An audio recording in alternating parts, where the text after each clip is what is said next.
Peace, everyone. Peace, peace, peace. It's your Brozo here. And again, today we have a very special guest. Miss Samia is with us today. Peace, Miss Samia. Peace, everybody. And I hope I can be loud enough. No, you be all right. So, as always, I always like to let my guests, kind of tell us who they are, what they do, and et cetera, et cetera. So, please, sister, you have our attention. Okay. So, I'm Samia Fields. I am a refugee from Boston, Massachusetts, coming over here from Boston, Mass. I've been in Atlanta, in the Atlanta metro area for now going about 12 years. Love the Atlanta area. Atlanta is where I have grown up. I was raised in Boston. I grew up in Atlanta. I am a very proud resident of Atlanta, and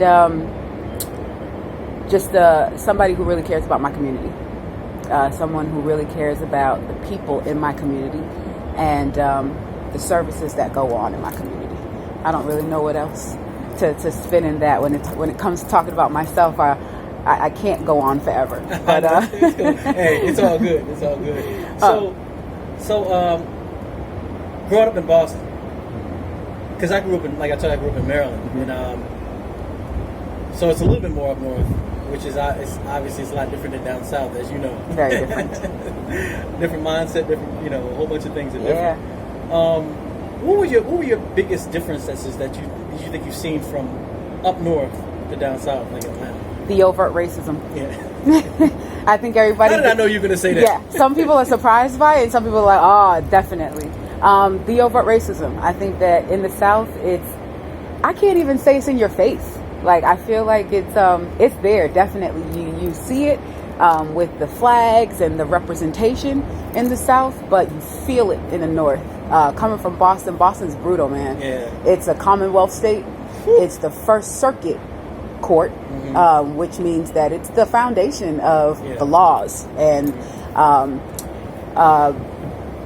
institutionalization. Yeah. I feel like is the heart of Boston. So, growing up in Boston, man, I feel like there's a whole character that comes along with that of really just trying to be proud of your blackness without being swept under the rug somewhere. There's no opportunities up there.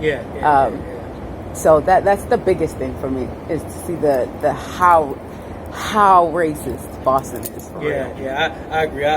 Because, like I said, I grew up most of the time in Virginia, and it's a Commonwealth as well. You know what I mean? And it's also the capital of the Confederacy. And I can keep on going on. And people always now, they tell me when they come down from Richmond to here and they come to Atlanta, they're like, why can't we do what y'all do in Atlanta up there? Yeah. Like, what's wrong? I'm just like, hey, just come to Atlanta. Yeah. I feel like it's like I know that there's so much, like especially when I first moved here, a lot of people were like, oh, y'all Northerners always do this comparison, the North and the South, but y'all moved here, right? You moved here. And it's like, well, I think that at a certain point you get to where that comparison is inevitable, right? Like I see it in a way that the South was in slavery. There was a camaraderie that happened with whites and blacks. It may not have been something that we would have chosen, right? But the masses of them were able to assimilate, live together, be together, breed together, right? They offered black people work. They knew that black people were hard workers, that they were loyal, dedicated, right? So there was a certain amount of trust that happened with the black community and the white community in the South. They were raising their children, right? So I was trusted to be in your home. I was trusted to be around your kids. In the North, we free people. Now we're competition. Exactly. Right? So white people saw us like, who the hell are you? Who do you think you are coming in here thinking that you're free? So I think that there was always a contentment there, so that resentment of the black free man up north, especially the black free man. Men, MEN, not MXN. That dynamic in the north is brutal. No, I agree. I definitely agree. And people don't really realize. See, that's another thing. Like, I talked about it briefly in my book, in chapter "America: The Great Divide." People don't realize the true story of America. You know what I mean? Even from things you just touched on about the true black and white relations. Again, we were talking off camera, the antiquity of America and the original inhabitants, etc. So that's I can definitely feel you on that. You know what I'm saying? I mean, when you're up north, don't white people when they're in a neighborhood or they see black men or a crowd of black men, they clutch their purse or they go the other way. Not here. Not here. It's the opposite direction. It's the opposite. Exactly. It's the black man, like, the white man's coming. You better but tighten up. So the dynamic is different, and I don't say this to say that one is better than the other, exactly. Right? Because again, when you speak, sometimes from a certain standpoint, people think you're attacking them. Exactly. That's not what's happening. It's just a comparison. Exactly. And I love the South. So there you have it. You're definitely allowed to compare and express your experience without it being an attack. Right. You know what I'm saying? Right. That's I wish more people would understand that. You know what I'm saying? So, along with the suppression of race in Boston and United States, etc., then we have also another conversation, the suppression of religion. You know what I mean? So could you kind of talk about how your journey was growing up dealing with religion? I was born and raised in the church. Started off being a Catholic. So my grandmother was, on my mom's side, was Catholic. Well, on both sides, actually. Mom and dad's side is Catholic. I am Haitian. A lot of Haitians are Catholic. Very, very religious. And that within itself is funny to me. But anyways, and then went into Christianity, non-denomination, from maybe the age of like 6 or 7 years old, being a Christian all the way up until I was in my mid-20s, preaching the gospel and the word of God, but not really understanding even what that meant, right? It was just like a process for me. It wasn't until I moved to the South, though, that, funny enough, the Bible Belt kind of pushed me away from the house of God. It made me realize that everything ain't for everybody. I went through a deep seeking of answers. Like, I really did. I visited so many churches when I got here. Churches that charged you for parking. Churches that, so big that you had to watch the pastor outside on the screen. Intimate churches that were really small, where the preacher or the pastor was an educator, but still had their own opinion about how to live your life. But even in all of those churches, as different as they were, the questions that I had to the church or posed to the church, deeper meaning questions, the church could never answer.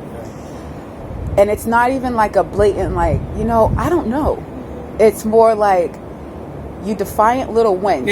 Stop asking so many questions and go look at Matthew 13, 16, whatever. The devil made you ask that question, didn't he? Yeah, you know what I'm saying? And like, even deliverance, like they would even like, maybe you need to be delivered so you can understand the word of God more. And it's like, well, when you put someone, in my opinion, my God, in a box where all I can do is read the words, and they're not even directly coming from him. I know the church would tell you otherwise. Like, these are the words of God. But they're not. Like, technically, they're the words of man written on paper. So if I take my manifestation book, or if I take my journaling and I write down all the great things that God has done for me, does that become Bible? Does that become doctrine? No, I would be I would be called a blasphemer in church if I were to say that. It's the same exact thing they did. Same exact thing, right? And the reasons why they did that, it was the census. So people were trying to document reality TV back then, right? Then, So it's the same concept. There's truth and there are going to be lies within truth, right? But for me, trying to connect to the doctrine never made sense. There were always questions that couldn't be answered, and I feel like even questions that can't be answered, it's okay. Even if people were to be like, you know what, seek that question from God, not Jesus, God. It would have been more appropriate for me. You know, it would have made more sense. It would have made more sense. It would have probably opened your mind more, because it wasn't just one specific way that you could acquire knowledge from. That, you know, that what they told you, this one individual that you never met, that you never had any type of interaction with, and I don't resonate with, right? knowing what my ancestors have done for me, knowing what the past has paved, right? I can resonate with that. I can resonate with my people in Haiti and the revolution. I can resonate with my people and their spirit, their grounded spiritual beliefs, right? I can't resonate with that guy who has blonde hair and blue eyes. Like, he's not my kinfolk. And I say that with all due respect. You know, if that's your people, that's your people, you know? But I could never relate to going to this son of God, or both, or all three. Asking for forgiveness, asking for blessings when he didn't look like me. And he couldn't answer any questions that I had. I went to Haiti July of last year. I was in Thomason, up in the mountains, you know. And I have to say, that's the first time I truly felt my ancestors. Now, when I mean felt it, like, I'm not just talking about like the connection I might have them around me, but like when I heard that drumming, the things that I saw over there, you know what I'm saying? I was like, you know, I'm home. I could feel something inside of me that has done this before, and I felt, as opposed to, like I talked about in the book, how I still remember today, I used to be an altar boy. You know? So I remember just walking down the aisle with that stick, you know, the crucifix. What's the crucifix? It's the crucifix. Walking down there with the long stick with the crucifix on top, and on the sides they had these pictures of like, I can't remember what it was, all the stuff that happened right before Jesus got killed. I can't remember the name of it. The stained glass. You talk about the stained glass window stories. That was in the back. It was like these pictures of like the story when he, like, the whole crucifixion story. It was like on the side. It just told the whole story about God. And I just remember looking at those pictures. Like, I was like, something's wrong with this. You know. You know. But it wasn't like that when I was in Haiti. You know, it wasn't like that at all. It was completely different. I was like, this is all right. You know. And I mean, I think that's where the answers come from. When I started on my journey, I really started to ask God himself, you know, like, all right, I'm not going to be reading between the lines and trying to figure out parables and, you know, whatever it is. I don't play with the blessings that I've had. You know what I mean? Like, I take them very seriously, and I take God very seriously. I feel like having him placed in that box annoyed me. You know, like, God is not limited to that. And if you think that he is, that's fine. That's cool. You know, but that's not for me. I always had an issue with the anthropomorphication of God. I always had an issue with that later on, the more and more I started to learn. Or even just the definition of God. And the reality of what everything else read that God was. I'm like, this ain't matching up. It's not matching up. You know, but, you know, that's one thing I've learned, like, you know, we're all on our own journey. You know, if Jesus is your man, I love it. Let him be that. Let him be that. You if it makes your heart a good heart, you know, if Allah is your dude, so be it. If it works for you, you know what I'm saying? I tell people all the time, yo, are you a good person or not? Let's talk about that. That part. You know what I'm saying? That part. You know what I'm saying? Let's talk about that. That's my whole thing. But that's interesting, because we definitely had similar upbringings, and because I was Catholic too. But so you got to that, and let's kind of fast forward until the time you were just like the awakening. You know, when you were just like, yo, you know what I'm saying? What was that about? I think it was a process, but I honestly feel like when I started really resonating with like the spirit in me, like not looking outward for answers, the God in me, right? Indeed. Is when I started waking up. It wasn't like an outside influence or someone who came and was like, take this spiritual journey instead. It was more like, damn, I keep coming to church, I keep like praising God and doing all this, I'm just not feeling different. There's nothing inside of me that I'm actually wanting more, and it's frustrating that that fix is not coming through. But that was because I was really looking outside for answers that I had. I was asking myself because I knew, you know, because God in me was like, nah, you need to ask these questions, right? I feel like, honestly, I was going to a church out in East Side, Decatur. Good preacher, you know, very, very good pastor, young guy, knowledgeable, you know, a teacher. Was one of the first churches that I saw really taking involvement in the community. But I still had a problem with this tax or tithe. I kept looking around like the space, and I'm like, imagine if you were to sow this tax into the community instead of the building, right? For this meeting, you know, this group of people and this ministry and that ministry and all these ministries within ministries of the church. Why wouldn't we want to see different things being built in our community, different and not attached to a church? Exactly. Because to me, what that indicates, what that does is that limits people. We know black men in the church don't go together. Black women in the church, of course, you know, all of our mamas want to go to church, grandmamas want to be in the church. Because that's where their empathy lies. That's where they feel like they can make the most difference, right? But black men don't necessarily, not all, a lot, don't necessarily trust the church. So if I'm putting community events or community building or community recreational center in the name of the church, how many people are going to show up and take advantage of it unless they're members of that church, right?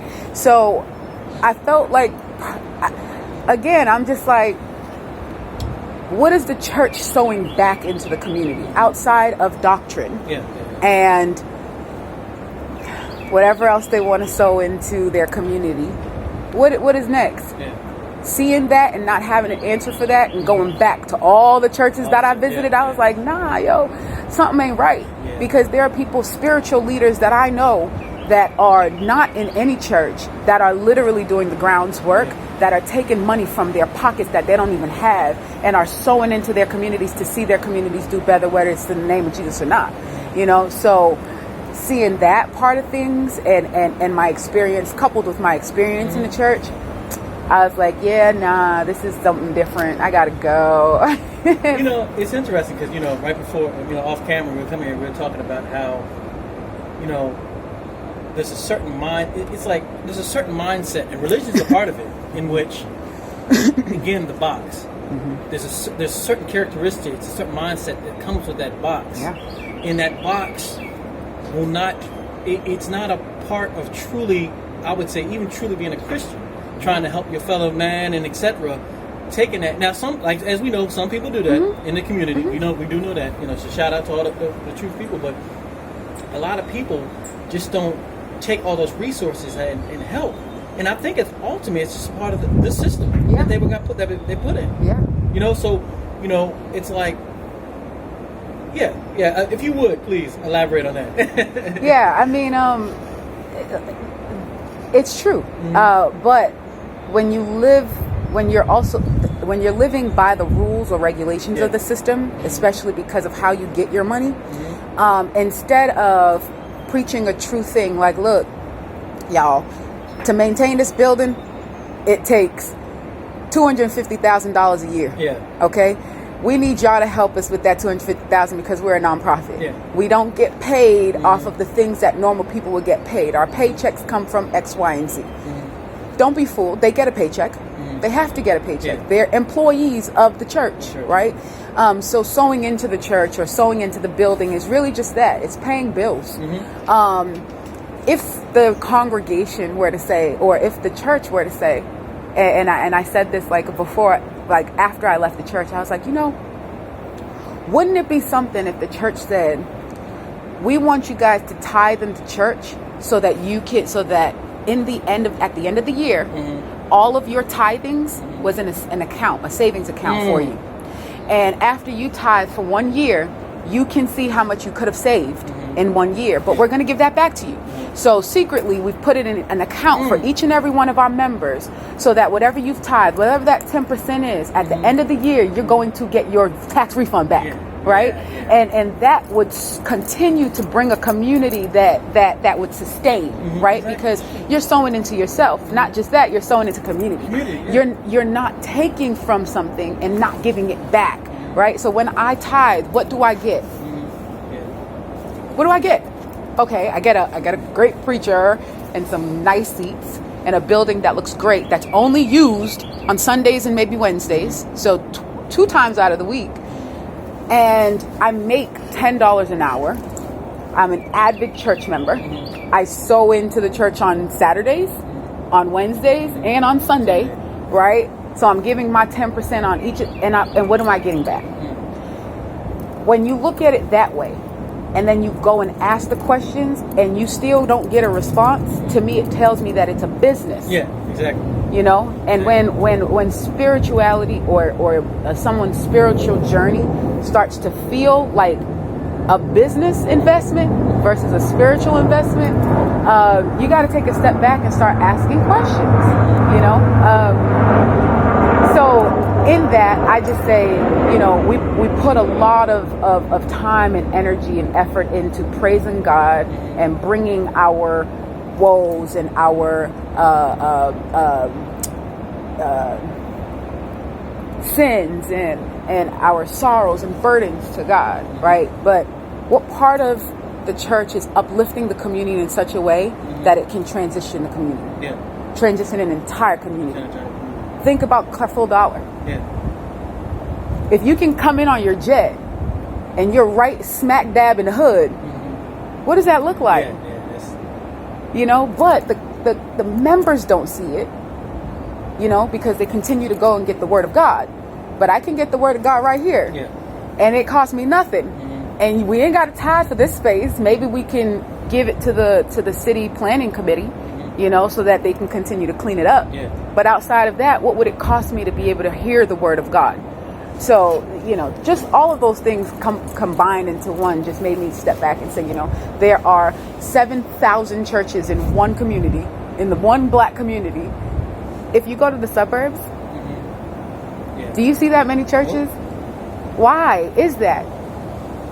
What is the church feeding off of that we're missing? Who's missing something? Just the questions keep rolling. Exactly. And if you can't get solidified answers to those questions, you take a step back. I'm starting to realize just more and more how I'll stay on the good book, and I say this all the time. It's like they always talk about in the Book of Revelations how 144,000, make that ascension, out of how many billion people on the planet, and even now when I'm looking at all this stuff with the big C and the big V, you know what I'm saying, and I'm seeing just how the propaganda machine is just just pumping it, and the true thinkers that are like step back, like, wait a minute, I see this, but like let's talk about this. Let's not just jump into the river. Let's talk about this. You know what I mean? My point is, it's just that critical thinking is group think is not a part of critical thinking. Group think is jumping in the river. And it just seems like, but the good thing is, it seems like more people are starting to think. Yes, and get out of the following routine. We're taught to follow. Exactly. We're taught to follow. There is typically one leader, whether it's a pastor, a preacher, a priest, Yahweh, whoever, there's always a leader. And then you have the followers, right? Typically the followers don't step out of line. Yeah. You know what I mean? And I mean, I think that there's a place and a position for everyone that is a servant, you know, in certain respects. But do I just want to follow? No, I don't, you know. So, yeah, you can definitely, there's a trend in religiosity when it comes to suppression and power. Okay. Okay. So we talked about that. You know, we do see, you know, the good things and the bad things about religion. It's cool. You know, people do your thing. We ain't hating on you. Do your thing. Be good people. You know what I'm saying? No matter what. Because as you can see, we both here. We both did our due diligence. Yeah. And that's how we are now. So, you know, your journey, be blessed where you go with it. Absolutely. Now let's talk about something else. Now you see that light bulb over there? You see it? You see my mind spinning? Let's talk about ways to fix our community. That part. That part. Yeah. So I've been like, this whole 2020 was a year that really brought a lot of perspective to the Black community in so many different ways, whether it's about justice or socioeconomic opportunities, what have you.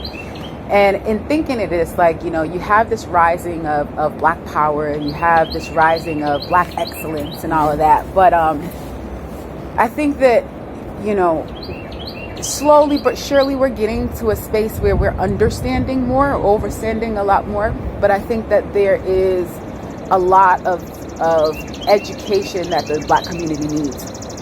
I think that is over everything the biggest or the most important thing in our community is education. But I find that we're still stuck on a dollar, one that doesn't really exist. We know this, right? Fiat currency. You know, but we scream this like, support Black businesses, but from a consumer standpoint, right? So are we perpetuating the idea of mass consumerism? Yeah. You know, if I'm going to go and buy this food from these Black vendors. That's great. I'm going to go and get this purse from this Black boutique. Cool. Am I going to give these young Black boys and girls their after school programs money? Am I going to donate to a Black business and not take anything from it, but just sow into it? We don't see a lot of that. I don't see a lot of that. I've been working in the philanthropic community for a long time, and not even the the parents of the participants of a lot of these programs participate. Our community needs education. We need to be able to have resources that level us up on an educated level.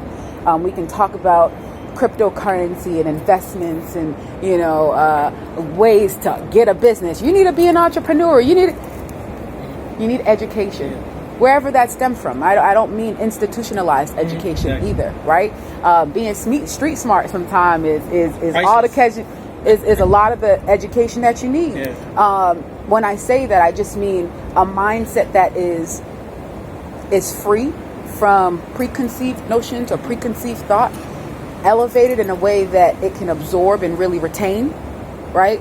And then activate it to be able to actually do what it is that you think about.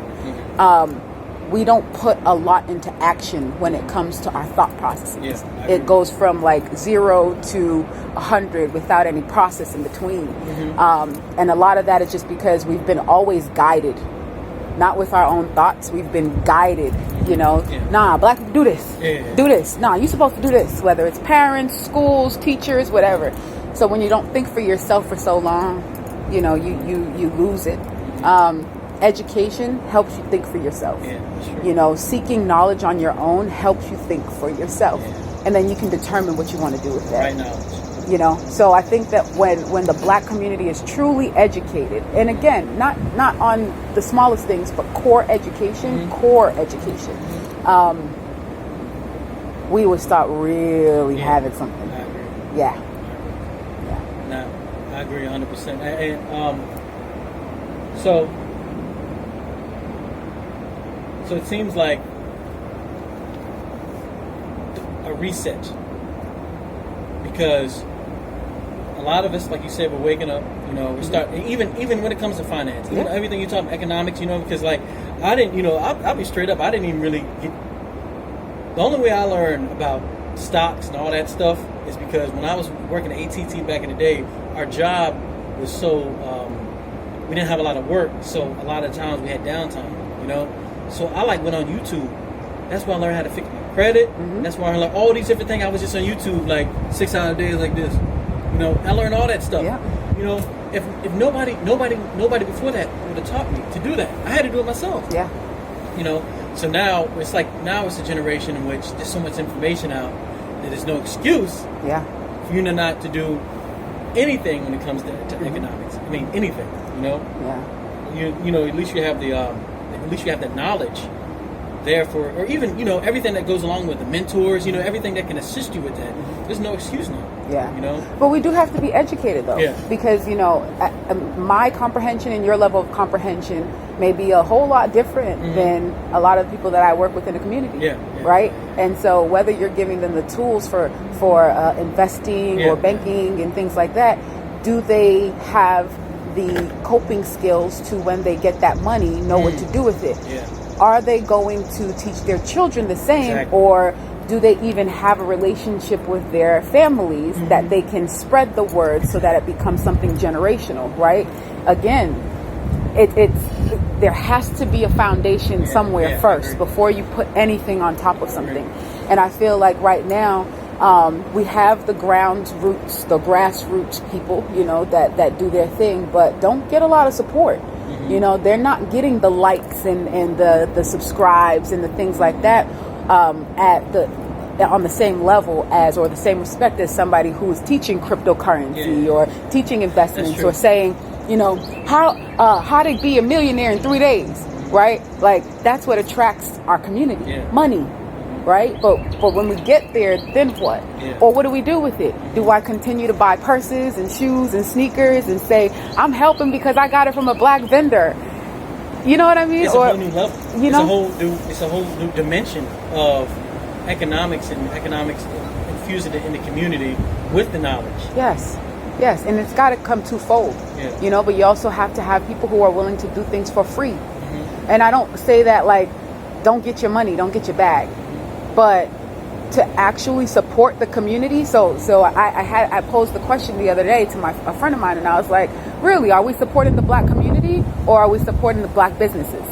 We're supporting black businesses. Yeah, that's cool. But what about supporting the black community? Yeah. You know what I mean?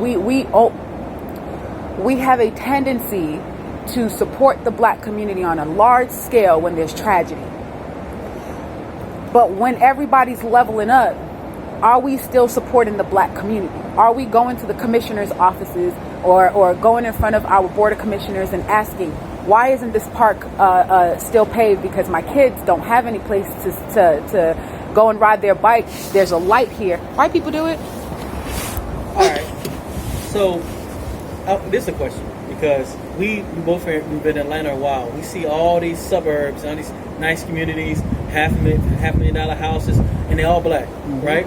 And I just thought about it as you saying this, but when it comes down to them, those are still just like suburbs, because all it is still keeping up with the Joneses, in which they, like, the dream they had from watching, all the white people do it before. But really, just like you're saying, there's no true concrete community, even with that money. Exactly. They're all separate, just living their own little island fantasies. Having their Beamers and all this kind of stuff. And maybe for a tax write-off, I donate a couple of $1,000 to a really big foundation, like Ryan, Campbell Foundation, or this. Of course, great, perfect, but that doesn't work in our community. Yo, that's deep. That's deep, because it's like we're only, even in all of that success, we're not even scratching the surface to what we need to be doing. No, we don't. Because we like to keep, I've found in the black community here, it's almost like a competition. Oh yeah. You got to keep They're cliques of like, you go through hazing with everything you do here. It's like a process of hazing, you know. Are you who you really are? Let me figure out if we can torture you the best way we can to figure out if you really who you are. You know, it's this process here. I just feel like there's such a separate, like, if I'm an educated black person that went to Spelman College, like I don't go to the south side of Atlanta. Like I might have, you know, like been born there, but why would I go over there? You know what I mean? Like, okay, why wouldn't you? You know what it's like. I had I'm not gonna name the name, but I know somebody that's close to me that when work had to be done, the response is, I'm not gonna do that. That's why they went to college to do that. You know, in a male. You know, and that's the system. I mean, that's in my book. I say America produces two things for blacks: you're either a nigger or you're a Negro. In most cases, that's it. You either go to that school and they teach you all that BS, that indoctrination, their indoctrination, edited dictation, or you listen to the radio in which they, you know, put millions and billions of dollars in to influence you to be a knucklehead. You know, with the music and all this craziness, so you just end up right in the jail. Yeah, it's two roads. Or you know, but honestly, it's two roads. That you know that sliver in the middle, the broken down road that you got to go. You got to find that bad boy. You got to. I mean, but it's like we always taking somebody else's choice. Like I said, we're not seekers of our own information. We've always been guided. So if I'm directed towards this way, then and I like it there, I'm going to go that way. If I'm directed towards this way and that way is more appealing, I'm going to go that way. Most of us need to be directing ourselves, right? Exactly. But we so caught up with being guided, you know, and making mistakes is okay. You know, fucking up and having issues, it's okay. But understanding self in that process of messing up or failing or whatever the case is, understanding self is the most important part. That's the most powerful part. When you can do that, you would always go back to your community.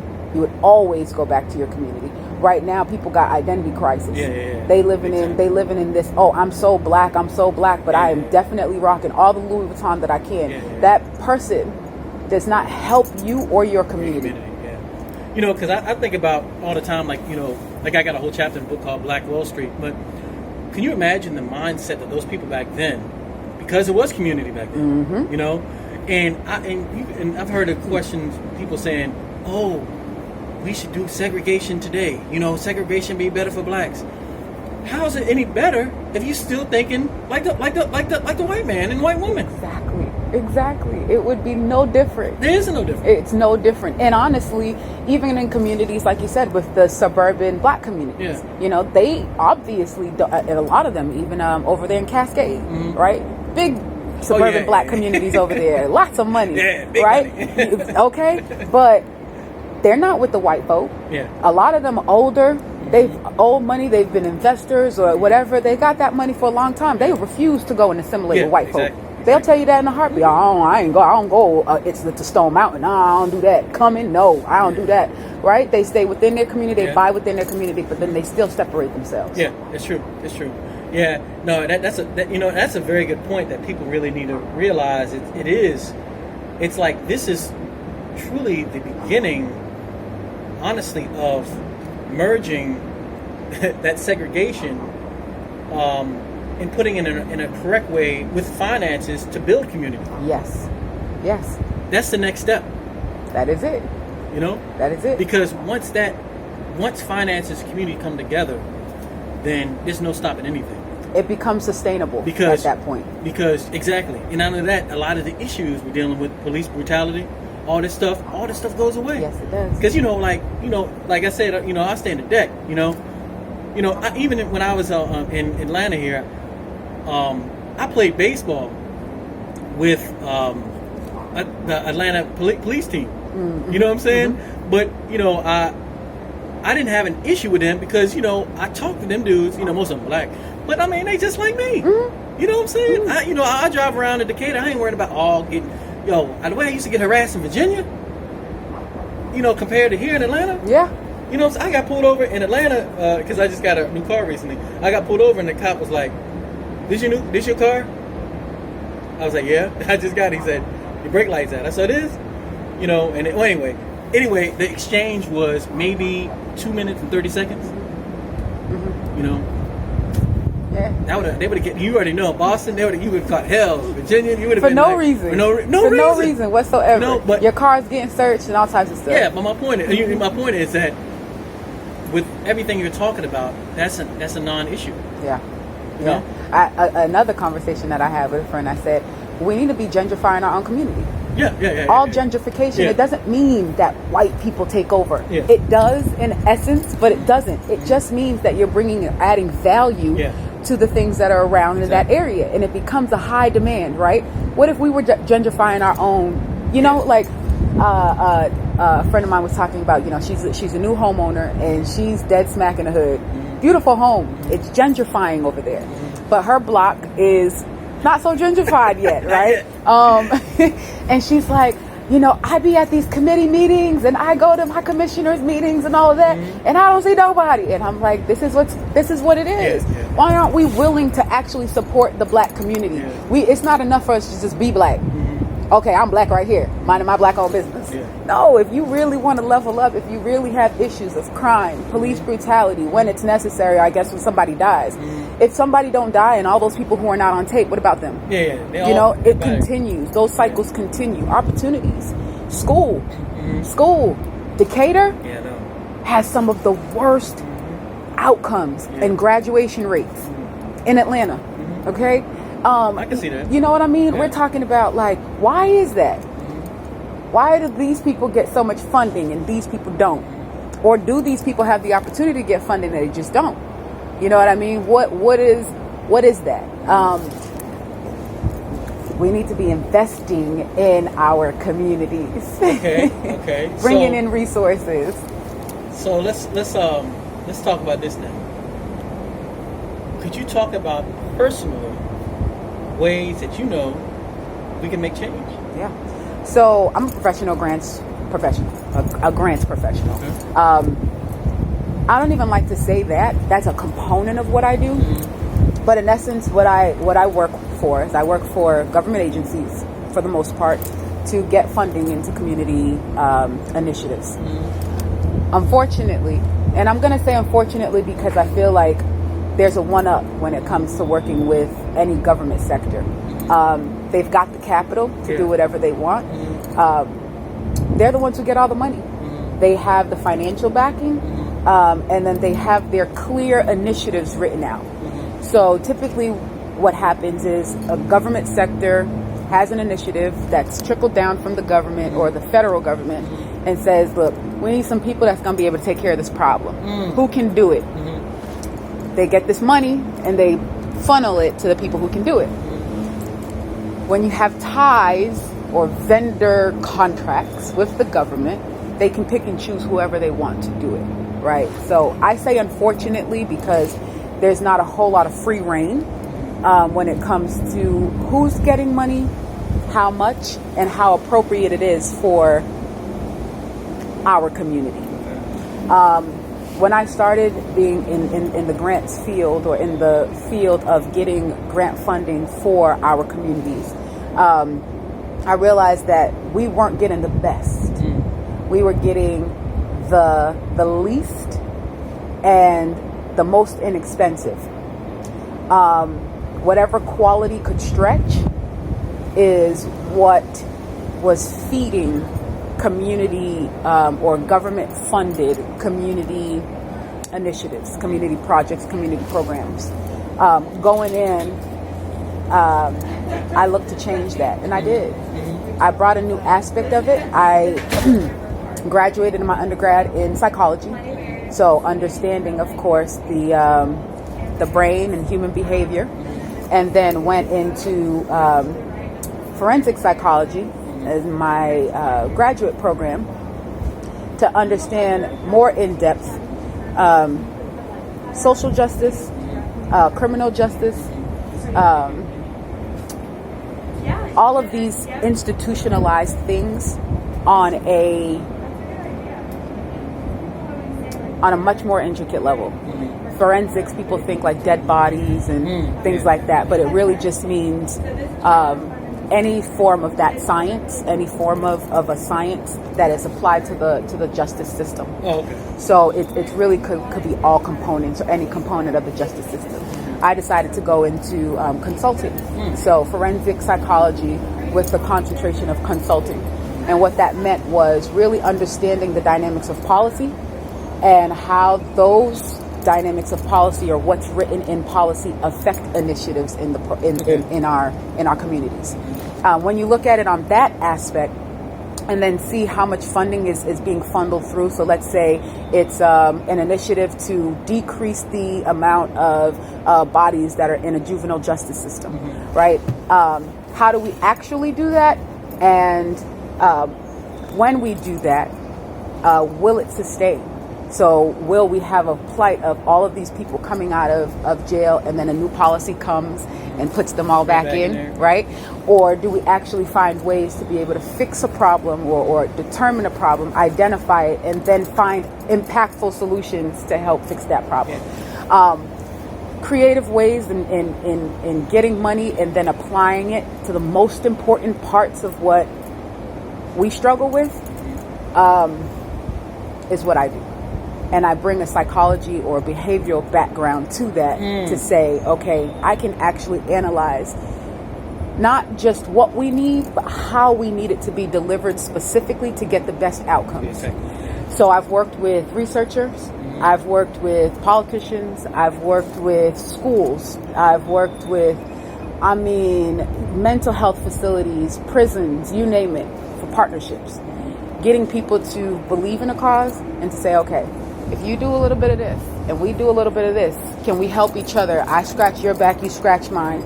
We get the best resources in here for these kids or for our future, for these programs, and keep getting the money funneled in without having to worry about, does it run out? Will we get it again? Can we do this for a long time?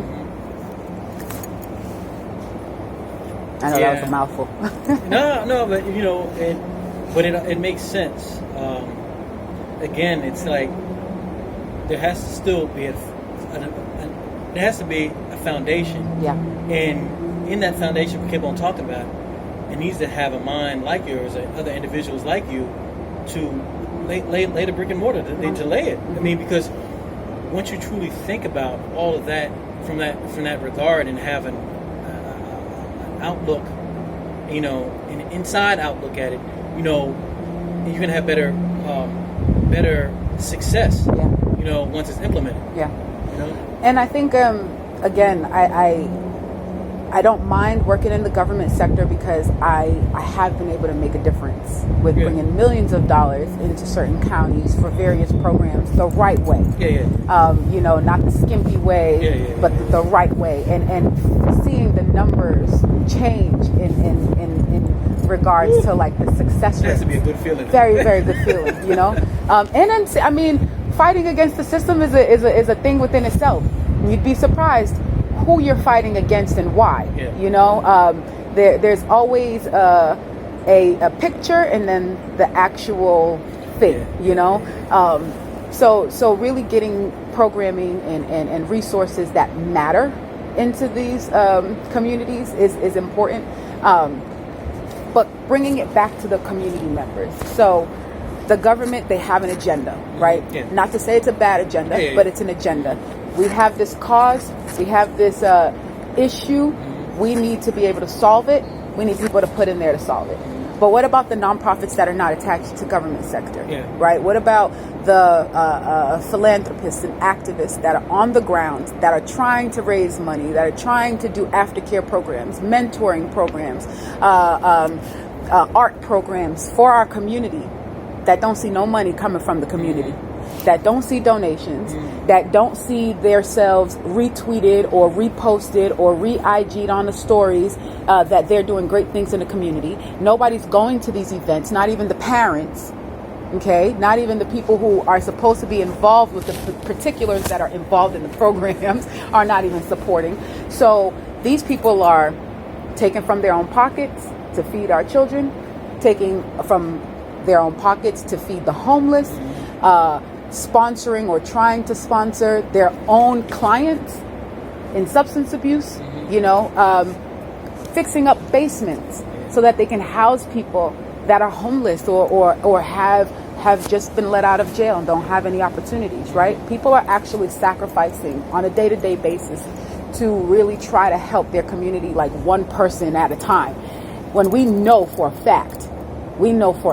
fact that there are a plethora of strippers, club owners, hustlers out here, all types of people out here that have the money to be able to sow into these programs. Yeah, that's true. You know what I mean? Instead, what they do is they take their kids out of APS and they bring them to Marietta, or they put them in Sandy Springs schools, or they put them somewhere else so they don't have to deal with the shenanigans that go on in the school system or go on in the after school system. They run from it instead of sowing into it. And it's a big problem that we have, big problem that we have. Visiting some of these like recreation centers, Decatur, over by Towers, Boys and Girls Club. Yeah. I know personally the people over there that are struggling every single day to feed those kids. They can't even collect fees, their dues, because the parents don't have it. Yeah. So what they do is they take from their pocket and they sow into this space. So what happens is they getting broke or broker, trying to support a community that there are hundreds and thousands of people that can help support the community. Right around. You want to know who comes and helps? White people. Oh, yeah. White women specifically. Yeah. They're the saviors, and they love it. Yeah, and they love that. Oh, some black kids we could, some poor people, some homeless, some drug addicted ones. Beeline, let's right go. To there. Let's go. Let me write that check. Yeah. You know what I mean? Let me show up to this event and show my support. Chase Villages, a client of mine I'm working with. They come in. These people are like, it's a nonprofit for creatives. He gets support from everybody. This nonprofit gets support from a lot of people. But the people who are actually putting their dollars into it don't look like us. Yeah. I mean, it's like you said, it just goes back to conditioning. The mindset and all that. Because, this is kind of like on a smaller level, but when you were talking about that, I was thinking back when I was in Virginia, how when we had band, like we didn't have to pay anything for those instruments. All we had to pay for was the reeds, So you already know that stuff was bought somewhere else. They're all available. You know what I'm saying? Yep. It's just I'm starting to connect the dots as far as programs and how they can take that money and put it in schools and like stuff people take advantage for granted. It's just there for them. Yep. They don't even got to think about it. Yeah. But imagine, being at the Boys and Girls Club. Yeah. And having to have your children in the Boys and Girls Club because about 70% of our young black kids don't have anywhere to go after school. And the schools are Title I schools, a lot of them. So they don't have the resources necessary to have after school programs. So what they do is they have like after school programs where kids are sitting in a classroom, they eat some sandwiches and they like wait for their parents to get off of work, There are people in the community who are looking to be mentors to them, but they don't got the resources. They don't have it. They don't have the resources. But imagine two families come together and put $1,500 up. They can actually have like probably lunch or breakfast, like nutritional breakfast, for 2 weeks, 2-3 weeks, 4 weeks even. That $2,500 can go a long way for social programs because in these programs or in these nonprofit arenas, you can get things for very low cost because you're a nonprofit, right? So you leverage those things in the community. You get people who know how to leverage them, like myself. I can go into a board meeting with executives, and then I can go, down to the south side and do what I need to do to get more. You leverage those relationships within your community, and you don't have to pay much. You'll find that there might be a store in Decatur that's all dedicated to donating old sports goods, to the community. But guess who knows about it? Not us. There's nobody who's telling or who's navigating that because there's not much interest in pulling away from what people already know.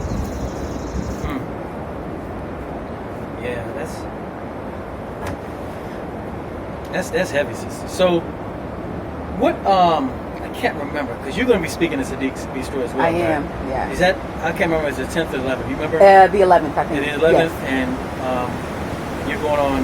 Is it 1 o'clock? Yeah. 1 to 3. 1 to Okay. To 1:30.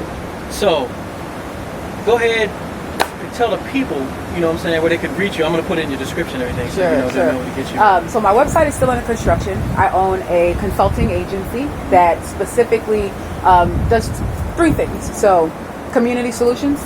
I help in consulting with community solutions, which would mean nonprofit solutions, small business solutions, basically reframing people's thought process to getting business successful. A lot of us go into business and we don't know why. We just have a passion. We may have the money, but we don't have any process. So business solutions, and then as well as I teach grant writing in a master class. I feel like it's the best way to stretch myself so that people can learn what needs to be done, whether you're a nonprofit or starting nonprofit or older nonprofit. If you have the tools to be able to prepare a grant, get your partnerships up, and write a solid proposal, you can position yourself to get in that money. And because I've been very successful in getting money for both Fulton County and DeKalb County, I want to be able to share that knowledge to people so that I don't have to be the one going to all of these businesses trying to grant write and get money for everybody. Instead, you would be able to be equipped to have that knowledge to yourself. So it's Amos Consulting, Amos Consulting Group. It would be amosconsultinggroup.com. I can be reached on IG at Asensio_Samia. I have to spell that, don't I? So it's. I'm gonna put it in there for you. I'll put it underneath there. For okay, you. cool. So and in the description. Dope. And my email is sfields@amosconsulting.com. Really, I'm just open to all inquiries. Right now, I am not taking on any new clients, but I have knowledge. I want to share the knowledge with my community. I don't. If people have questions on how to start nonprofits, how to start fundraising initiatives, how to start community outreach initiatives, you can contact me on any of those platforms. DM me, email me, and I'm pretty responsive. I live on my email. Yeah, you got back with me pretty quick. So yeah, I mean, I'm consulting, or coaching. Most of my business is on virtual now. Yeah. I'm happy when somebody wants to meet in person because I'm like, please get me out of this virtual space, please. But as you can see, I'm a nature person. I like to be out wherever I can have breath of fresh air. So you can reach me on any of those platforms. I'm pretty responsive. All right, so that's amazing, and I tell you, I love speaking to people. I've just like recently, my guests have just been so informative, and I just love learning, and you cracked my skull a couple times, real talk, because stuff that I didn't really connect the dots. You laid a concise, structure, so now I see how it's all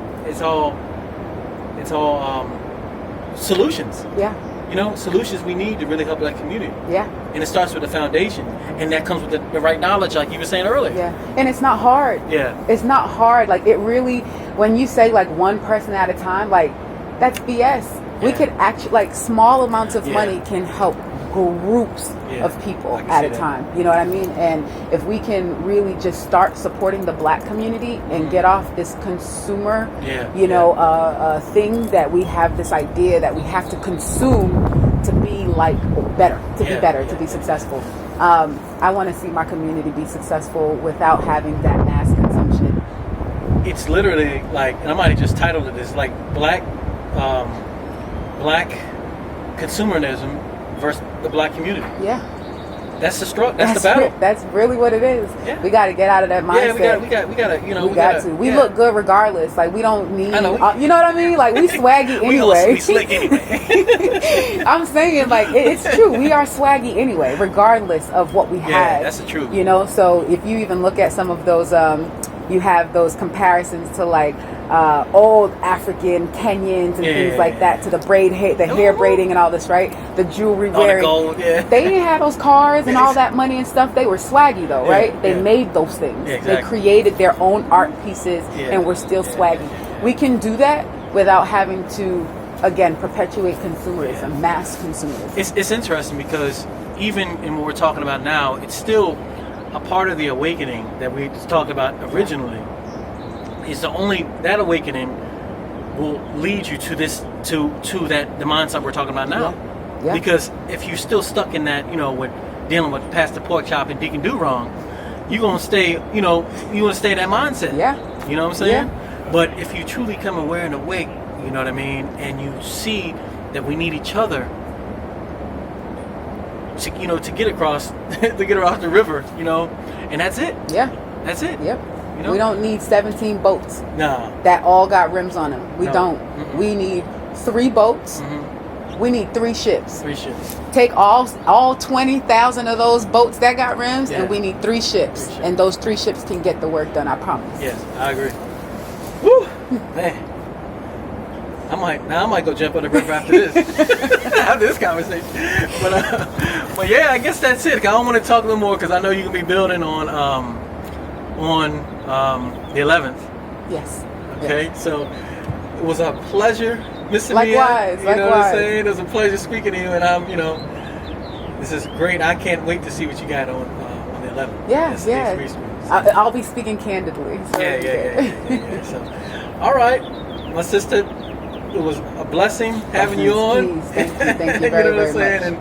much. And I'm definitely gonna put this up ASAP for the people to see, because this is very pertinent, powerful information, and we're gonna see you on the 11th. Awesome. All right.